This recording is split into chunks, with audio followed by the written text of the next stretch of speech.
For more than 2 years, Manipur has been trapped in a cycle of violence, fear, and uncertainty.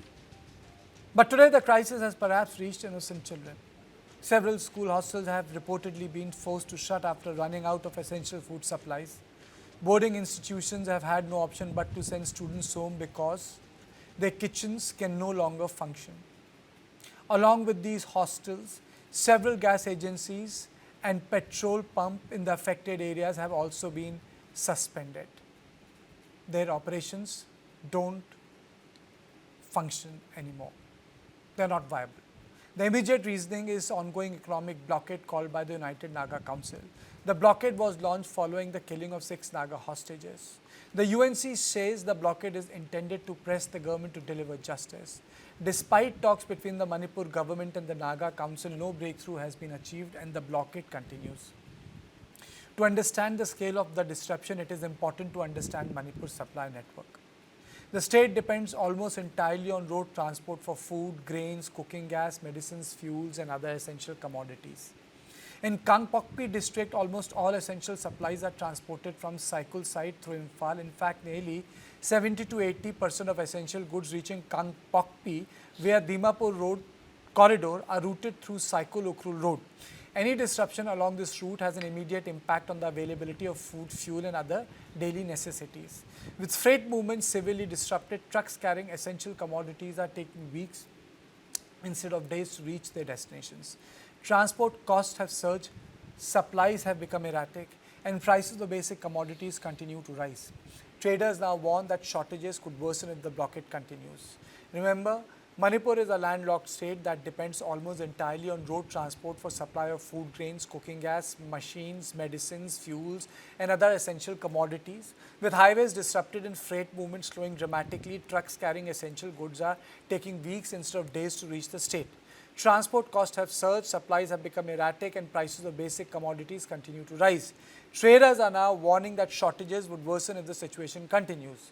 The result is now visible in the most painful way. Though there are voices who contest it and call it a cookie propaganda, let's find out about the truth first. On this conversation, I am joined by Brijesh Pandey, input editor, News 9. I am joined by Hijang Misao, social activist. Professor Mao, Xavier P. Mao, political commentator. I am also joined by Lamjatang Haukip, social activist. And former ADG BSF, Mr. P.K. Mishra. Jai Hind.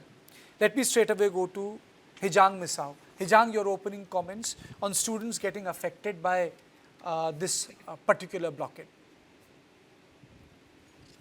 Thanks, Kartikeya, once again for the show. And I am quite grateful for creating this platform where we can also, put up the suffering of the people from the ground. It's been more than 2 months that the lifeline of Manipur, especially National Highway 2, blocked by the Naga group under United Naga Council. As a result of which, there are also many suffering gone through by the people, especially the civilians. I would particularly say the civilians and the students. Blocking the lifeline of the community, such as cutting off access to food, medicine, water, or essential supplies routes is widely recognized as violation of human rights because it undermines the fundamental rights to life, health, food, and also education. And now I want to speak from two angles. One is human right violation. Why I call it this is a complete human right violation because right to life and survival, international law, the Universal Declaration of Human Rights, Article 3 protects right to life. And blocking lifeline directly endangers survival by depriving people from essential commodities. And the second, right to food, water, and health. Now, the International Convention, the International Covenant on Economic, Social, and Cultural Rights guarantee adequate supply of foods to people like food, clean water, healthcare. And obstructing these supply lines violates this right. And the third one is collective punishment. I would say in Manipur, this is a complete collective punishment because under humanitarian laws, deliberately depriving civilians of essential commodity is considered as collective punishment, which is prohibited. And from the legal and ethical dimension, I would say uh, the international humanitarian law, that's the Geneva Convention prohibit starvation of civilian as a method of warfare.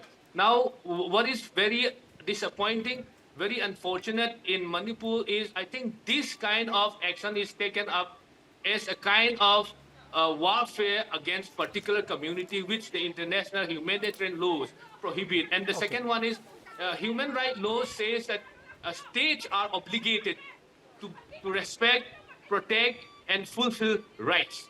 And if state fails to open the lifeline of the people, then I think the state completely fails to do its duty. And the third one, I would say, ethical responsibility Okay. beyond laws. I mean, laws are there to protect one another from harms. Now, let's Ejang, look from ethical perspective. one by one, let me just take opening comments from everyone. Lamjatang Aukip, Uh, is this a yeah, good fact? afternoon, Kartike. Is this Yeah. a fact? Am I audible, Kartike? Yes, you are audible. Is this a fact? Thanks. Yeah. First of all, I extend my uh, sympathy to all the victims of this post 13 May Thado pastors ambush. Since then, about more than 20% lives, precious life, innocent civilians, pastors have been taken away.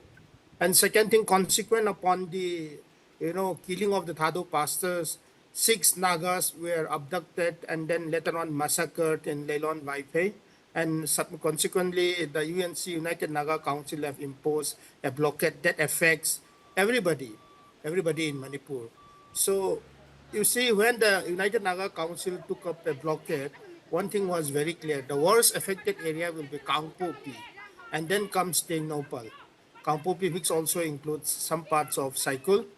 So knowing, keeping all these things in anticipation, the king of Kampopi, the king of cookies, so-called, that Sioux militants, KNFP, and their, MLA, Nemcha Kipgen, took the cabinet but that cookie quota of deputy chief minister, anticipating that once cookie Naga confrontation escalates, and then it will be difficult for them to free from the tension, because the cookies of Churachandpur have zero interest or concern about the cookies of Kangpopi. So knowing it very clearly, one thing is very clear, that Kartike, Manipur is a multi-ethnic society where even though we try to separate each other, that's not possible anymore. We can't live without other communities. So the cookies of Kampopi are, in some pockets of Cycle, some pockets of Lemakong, and some pockets where they are totally confined. That is a major problem at the moment. But they have the government, deputy chief minister, the cookie quota of deputy chief minister. What is he doing? Essential items, commodities, reaching to the public. That's the fundamental rights of each and every citizen, irrespective of cookie or Thado or, Naga or Meitei. So we can find it very clearly, like Kartike, the Kampupi deputy chief minister, Nemcha Kibyan, has to, protect her own people.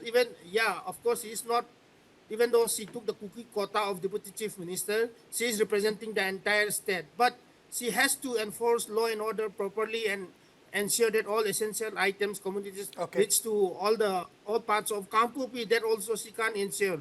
So politically speaking, of course, it is the politician government who Okay. runs who prevails at the end of the day. But you see, is it really worth?